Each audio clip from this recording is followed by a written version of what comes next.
Hello everyone and welcome to the game of the day with Elisabeth Paethz, who is here in Capechecs.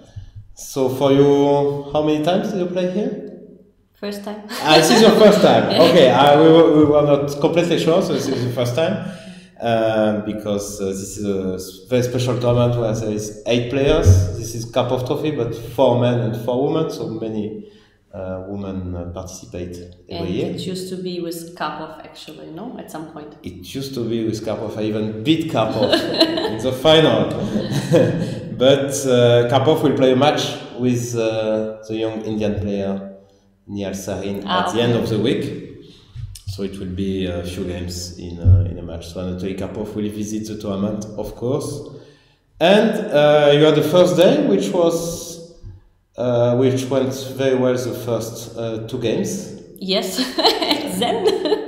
So the game we will analyze together is against Amin Bassem, who is the first African player to reach 2700 players. 2700. So he's just one of the top players in the world. We saw him in Capechecs too. And Ahmed Adli never managed, I guess.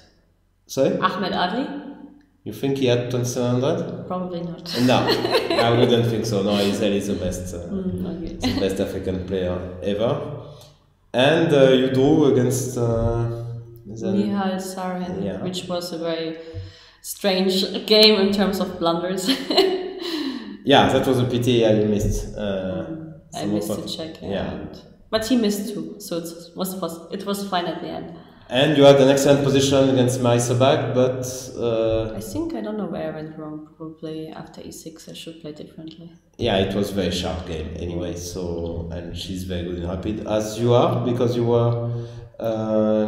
I think you had some medals. I'm current European Women's Champion still. Wow! Okay, congratulations! And even in World Rapid or Blitz, you finished in top 3. Third once, like 2 years ago. I think. And I remember when I used to play mind games a long time ago. You had excellent results in. Sometimes I used to be last in one of the section, but in one of the section I used to be very good. So it was always mixed. So you are in general. It's what I was saying on the show. Actually, is that you are. Maybe better you have better results in rapid, yes. In terms of medals, for sure. Yeah, and, so even my rating doesn't show it, but in terms of medals, yes. Yeah, and even if you are a very good classical player. So let's see the game. So you started with d4. Do you prepare for such?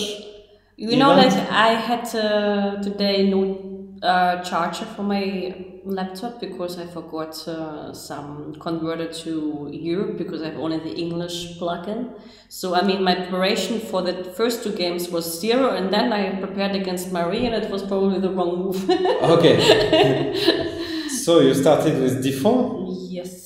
You are usually a e4 player. I play both. I mean in Rapid I used to play even more d4, like London and Toro. I like to play very much in Rapid. I also like it. Actually. So bishop g5. So this is not a toy. Will show what it I is. thought like Toro was bishop g5, no? After g6. I would really think it's after e6, the toy. Toy attack. I'm pretty sure it's here. I don't know what's the name after g6. Maybe it's toy as well. I thought it was. I mean, like I had lessons in this position with Papayano because he's playing it all his life. So he was teaching me all the secrets I have to know about the setup. Okay. So and he called it horror. So okay, maybe I didn't know. So bishop g7. Yeah. Okay, this is all very normal. Yeah, and here there's e4 as well, but I lost one game against Kovalyov in Baikansee. And then I decided e4 is too active, so... Yeah, okay. And black generally goes c5, and then you can take, you can play either with bishop e2 or bishop c4. So you can go here, or you can go like bishop c4. There's a funny trick, for example, like after knight c6, queen e2. A lot of players here play h6 for some reason. After take on f6 and queen e3, you win a pawn. Ah, okay. Take here, and queen e3. Yeah. Targeting both pawn on c5 and h6. It's a kind of opening trick. Okay, I didn't know.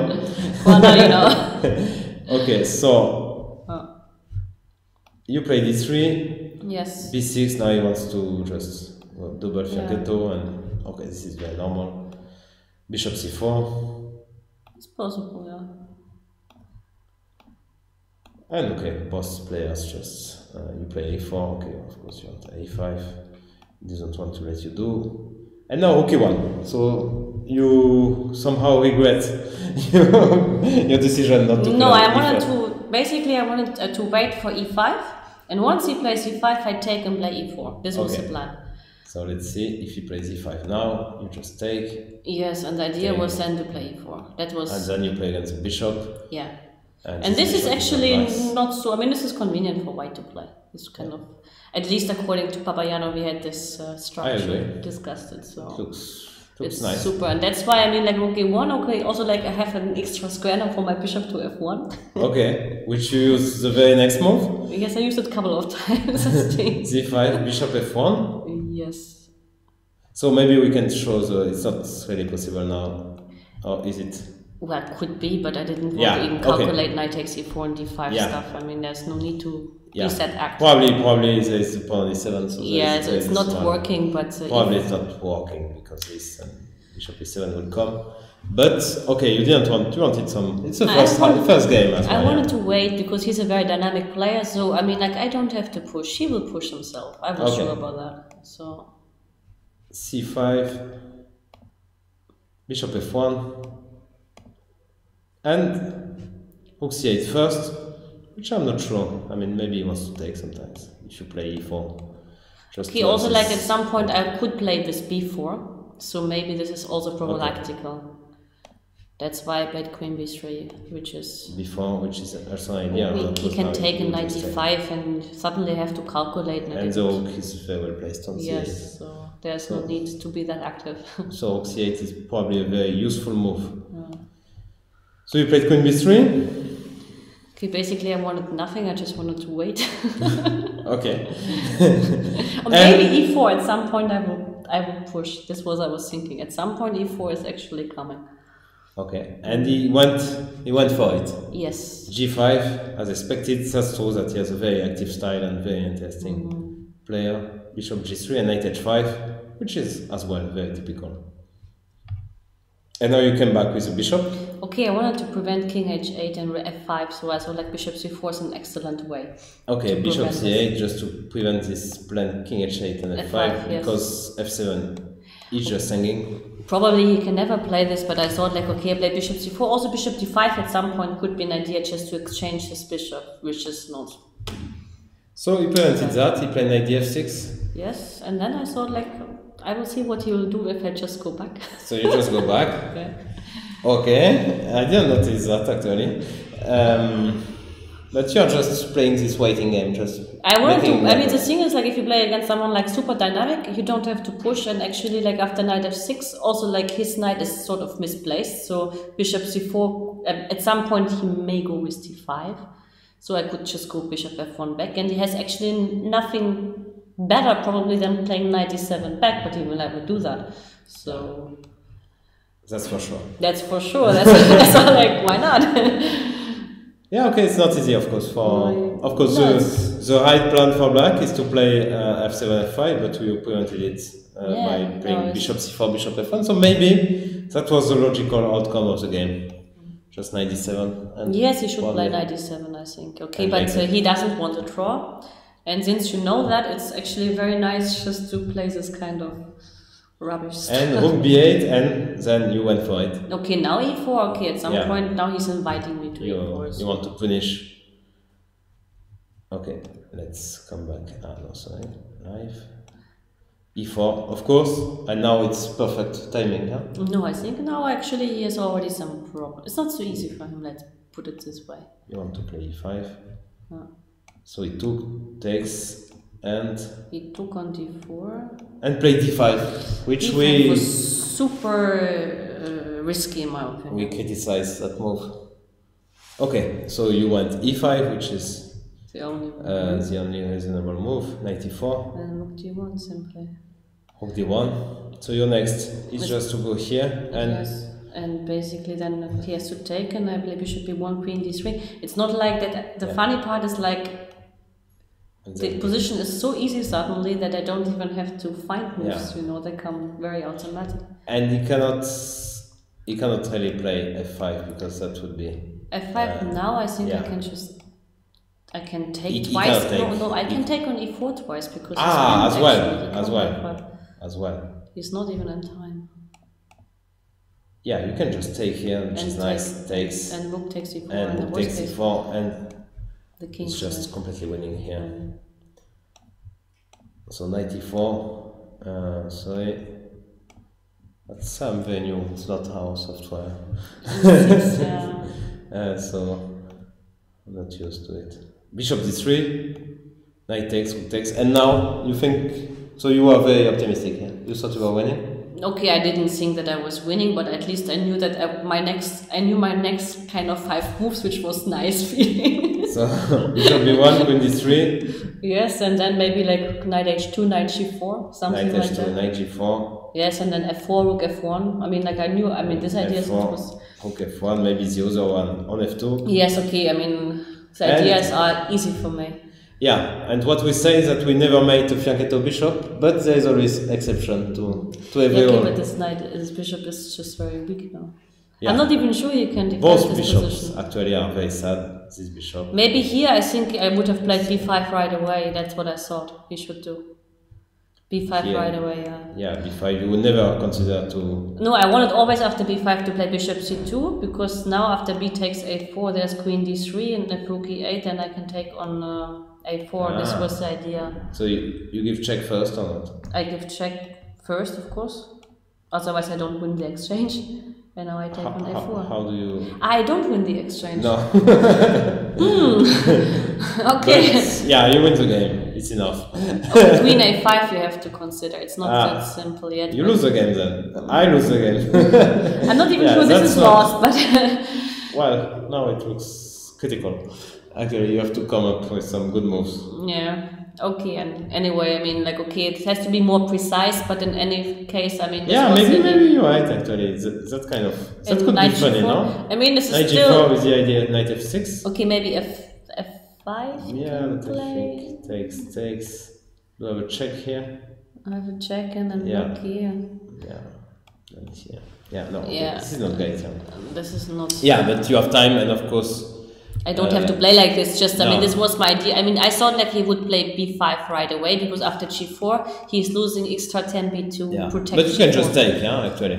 Or you are afraid of... and then bishop c6, and then he gets on the b file, he gets a counterplay, which I don't want to give him. That's why I thought it's more clever to get first bishop c2 and prevent bishop c6 Can you go? at all. I have a funny idea, Hop. Okay, but even king h8 in the worst case. But king h8, I thought maybe now... And now when I play queen c2, it's really made, no? Like, okay. This I didn't see this on the game. Now it's really unstoppable, yeah? Yeah, maybe, I didn't see that. Could be, and the point is that we didn't see that, of course. I'm just making up some line. King h7. Now I go queen c2, and if king g8, I take with the pawn, and probably it was just completely winning. This is winning. So. Maybe he was afraid of something like that, but of course your bishop c2 is as well enough, I think. Yeah, actually, I think you are winning here. Probably, positionally, yes. So, e1 g4. But I think g4 made it worse, because there's always this knight g6 in some ways, so... Because if you go knight h5, of course, then you will... Knight h2, sorry. Then I will play without the knight for some... Yeah, so you will just go h5 and... So how do you hop? It will take ages to get this knight out. So. Yeah, if you go here, then just h5, and this is a problem. So knight h4, it's a very good move just for the attack, and then you will have this f4 break, which will come. So b5, bishop c2, and queen g5. So queen d3 is obvious. Rook has to move. And here I wasn't sure, because rook f1 is the one way you don't have to calculate. Okay. I know taking first was clear, and rook f1, which we liked. We liked that. Yeah, rook f1 is he has to take on c2. I think is the only move after rook f1. But I thought like this should be just winning from the material point of view. Yeah, it is winning. You just take. No, of course it's winning, but I just saw like that, rook f1 is the easiest in a way. I don't have to sacrifice and I'm still better. And f4 is coming, And these bishops are still completely lousy, so this is just full domination here. So he played b4 and you went F4, this very nice move, f4, and suddenly all your pieces comes into play. He has to take, you gave a check, king f8, rook f, knight g6, that was a nice move. Takes, rook f3, so how do you mate if I go here? Oh, I didn't calculate that. Ah, you didn't calculate? Okay. I didn't calculate. I mean, first question is... Queen g7, Queen g7 is the first question. I mean, I would have calculated, I had 7 minutes on the clock, so I thought like in any case 7 minutes should be... You played very fast, yeah? So this is your strategy before the tournament or just... No, but okay, in Torah, like in this kind of line, it's not... you don't have to play slow because somehow like you can just make waiting moves. So that's the strategy for the rapid games. I always play fast if I know I cannot make a blunder. Let's put it this way, when the character is not forced, I don't see a point to think for ages because you need the time later. Okay. And it went well against Saren, it went well this way, and also against him. Yeah, and here he has to play Queen e7 to prevent mate, but this is just... Okay, this is just bishop takes g6. I win the queen. Yeah. Which is enough. I mean, this was the easiest. And probably mate in a few moves.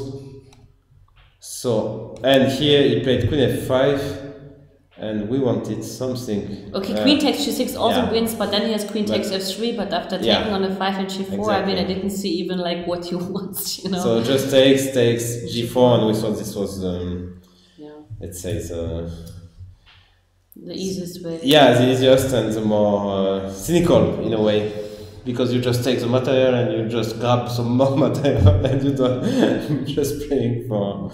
But sometimes it's just the simplest, especially in rapid. You don't have wide. I mean, I had Queen takes g6 was my first thought, but then I thought like, why I should give him more material if I can just take it, you know? I just, of course, you can. Queen takes g6 was my first idea actually, but then I thought like, okay, he takes on f3, and he closes the f file, so why I need that? Of course, it's still completely winning at f4, f5, no counterplay whatsoever, but of course. Takes, king h2, so let's see the last few moves. And rook df2. And just takes. And e6, and bishop e5 he cannot play because his rook is pinned. I had, for 1 second, I thought you just meant that. No, I saw this move. Actually. So, of course, pawn takes and not rook takes because that would be hanging. So congratulations. Thank this you. is just very rare for Amin Bassem to lose a game like this without any counterplay. So this is a nice performance. Yes, but I think like if you know the style of a player and if someone is very strong in one style and I mean I don't know how good he is positionally, but whenever I checked his games and I checked his games in former times and I never played him, but I somehow saw some of his games and I kind of knew that he is a 2700 player who's super strong in creativity and dynamics, but who is in positional kind of strategy, boring positions. Maybe he's 2-6, but he's definitely not 2-7, you know, and that makes a huge difference. So against such players, there's no point even to play open theory. Yeah. So you should be... Okay, that was a very clever strategy and it worked out very well. So what are your hopes for this tournament?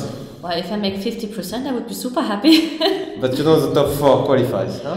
Well, okay, I mean, like I'm not calculating that far. I thought like even if I don't if I don't qualify, I have 2 free dice. It's not so bad either. Yeah. Okay. Okay. Yeah, that's true. Yeah, but anyway, thank you very much and good luck for the rest of the tournament. Thanks for watching. Bye bye.